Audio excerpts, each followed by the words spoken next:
Okay, so good afternoon, everyone. My name is Marco. I'm currently in Hong Kong. Here I'm with my teammate Alwyn from Victoria and Charlotte from Vancouver. Today we are going to present our design proposal for Columbia Park as a new stormwater management park. We would like to call it the Interplay Park. Hope you all enjoy it. First, we would like to start with some key observations we found on site. As shown in these panoramic photos, the whole park is a large open space with trees as boundaries and surrounded by dense townhouses. And here is our cube analysis showing the park is associated with a playground, softball fields, turf fields. It also functions as a significant place for integrated rainwater management, as well as population growth and densification. And we conduct site visits and online research to further analyze the park. Here is the multisensory map. The green shows the unbalance of open versus closure, and the vegetation in the park has low biodiversity, where mostly are deciduous trees in the overhead play. And blue illustrate the rainwater is likely to accumulate on the west side of the park due to the minor terrain change. And the orange shows the public activities are concentrated on the north side where the playground and the softball field are located.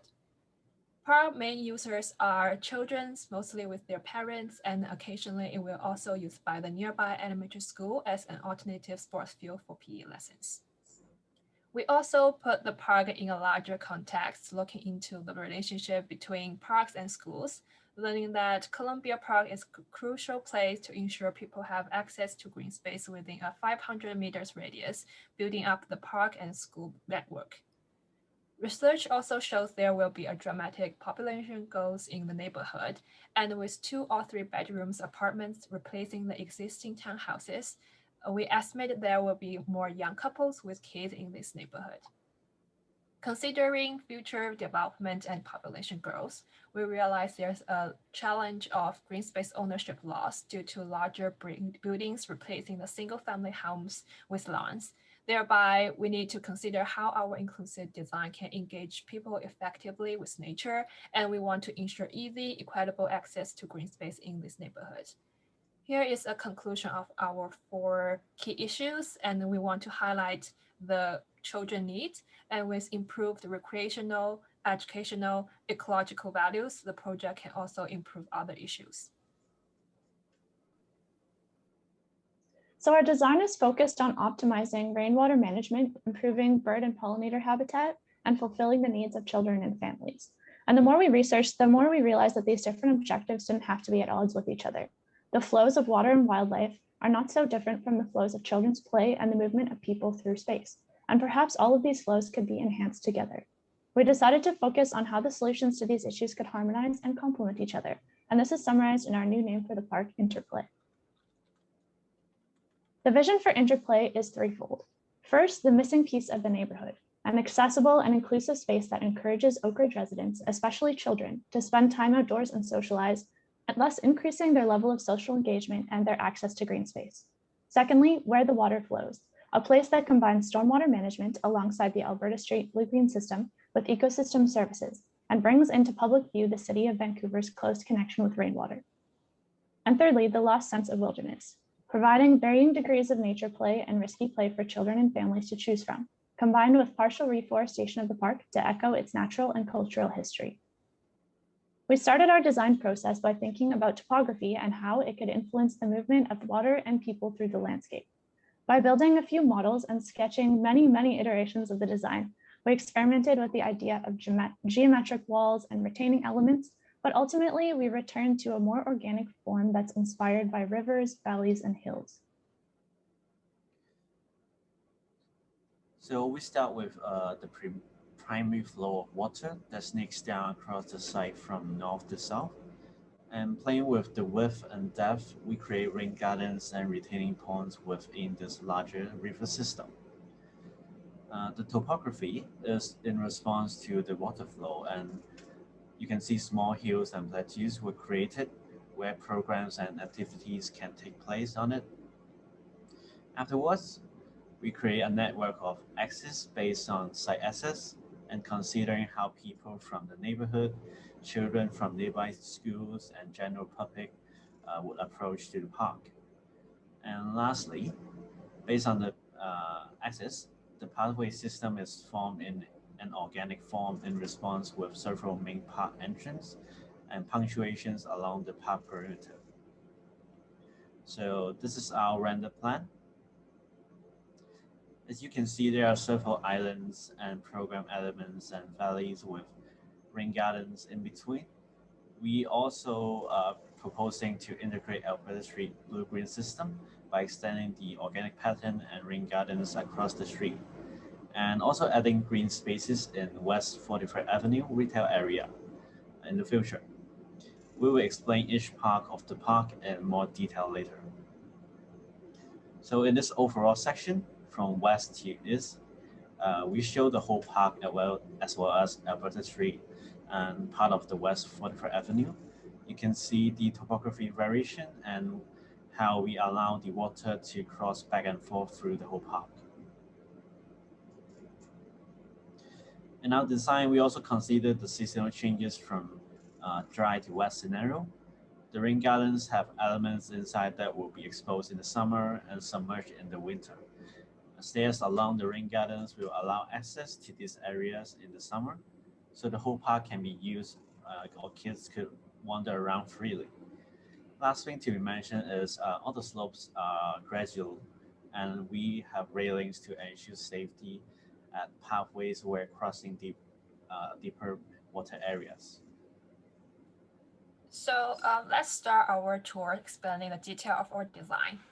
Starting at the northwest entrance, we are welcomed by a combo of small rain garden and a pollinator garden, showing the sense of integrated water elements and the natural atmosphere.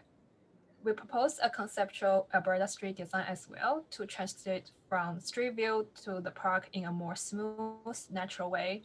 We also use species with bright colors to echo with the play area, which we will talk about soon. Next, we reach a large rain garden, which we named as Puddle Plaza. We have stairs and open lawn. We allow children to have a direct experience with water. Equipped with rocks, it is playful in dry season as well. Next, we turn away from the rain garden and continue east, where we reach the nature play area. Here are some examples of nature-based playgrounds.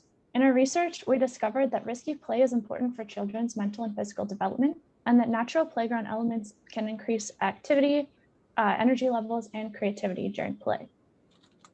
So in this section, we've showed some ideas for the layout of this area. We've made mounds, logs, tunnels, and playhouses to encourage creative and unstructured play. These could be made from reclaimed materials to decrease the playground's cost and footprint. And we've also incorporated trees and tactile plants right inside the playground as part of our planting design. Here's a perspective from the play area showing the view back towards the park entrance. Colorful flowers surround the play area. The tree canopy helps protect from the sun, and around the edges are those crucial seating areas where parents can supervise and chat while their kids play. Moving on to the northeast corner of the site, we also wanted to include a more conventional style of playground, so we're providing something for every family's preferences and needs. Here we've shown some precedents from Seattle and Coquitlam for adventure playgrounds that show how we could use the topography to create fun experiences like climbing and sliding. And by using a variety of different types of equipment and a hard rubber ground surface, we can ensure this play area is accessible and inclusive for all. And in the heart of the park, you may find the community square. We have a circular lawn space in the center that serves as a multifunctional space. In a normal day, people could sit or have picnic underneath the shade of the trees, which scatter from the woodland, and sometimes can serve for communal events like weekend markets, festivals, or performances. On the other side of the square, there's an amphitheater with steps for sitting. People could reach the top of the hill by ramp and steps, which is a more isolated area within the square to enjoy a view from a higher ground. Next is the bird sound grove. There are natural trails in this area so people can experience the sound and the movement of birds. We are moving from the north part of the park, which is more active and busy, to the south, which is quieter and more for wildlife, giving a sense of wilderness. We propose to have a mixture of conifers and deciduous species with multiple layers of vegetation to enhance the biodiversity and the quality of bird corridor. Next, we move to the sunset lawn. This is large slope lawn where people can play games and have picnics. It faces south to catch the sunshine and look out to the rain garden. This area encourage families to play and socialize outside. The last area of our design is the Waterfall Arcade in the southeast corner of the park. Imagine you entering from the corner. You may see a wall of rough, rocky surface with trees, which reminds you the wild when it's in the summer. But during winter or a big storm event, water falls from the top of the hill, and the waterfall will create a quite dramatic scene with an island in the middle, and it also serves as a retaining pond for large volumes of stormwater if necessary. The overall concept is we want to accommodate different experience in the park that people may be looking for, as you may already found out. It, the north side is more active with more human activities, and the south part is more reserved and serene. So across our site, we've also enhanced a few key ecosystem services through planting and design features. First, the water. Water is collected from the surrounding streets, and as it enters the park, it passes through densely vegetated rain gardens, which will help filter out pollutants. As the water flows through the park, it can evaporate and infiltrate over the large surface area of the rain garden. And the design will help improve water quality, as well as collecting, storing, and dispensing a large volume of rainwater by natural means. Our design also provides a large area of bird habitat with food resources, nesting sites, and travel corridors. Wherever possible, we're suggesting different layers of vegetation that range from ground cover to tree canopy, as this will support bird diversity. And finally, pollinators are an incredible resource in the city, so we've included many different meadows and gardens to support them. With bee-friendly flowers and a variety of nectar sources, we can ensure there's enough food all season long. So to summarize our design, Interplay Park will be an accessible and inclusive space that builds community and encourages children and families to engage with green space. We're planning for integrated stormwater management alongside the Alberta Street System and improving water-related ecosystem services, which will showcase and celebrate the City of Vancouver's close connection with rainwater. And we're bringing back the lost sense of wilderness by improving habitat for birds and pollinators, increasing tree cover, and providing opportunities for children to play and adults to engage with nature in their own neighborhood. Last but not least, we want to recommend community consultation and meaningful engagement during the process of park planning, especially for the marginalized community members who may have more barriers to engage. Our research showed that more vulnerable populations are less likely to engage with nature than the wider population, but they can also benefit even more from natural experience. So asking them about their needs and involving them in creating this inclusive nature experience is crucial. So this presentation was our vision, but we want to acknowledge that the design should be informed by the current and future park users themselves, as that process will be essential to a truly inclusive design. Thank you, and we look forward to your comments.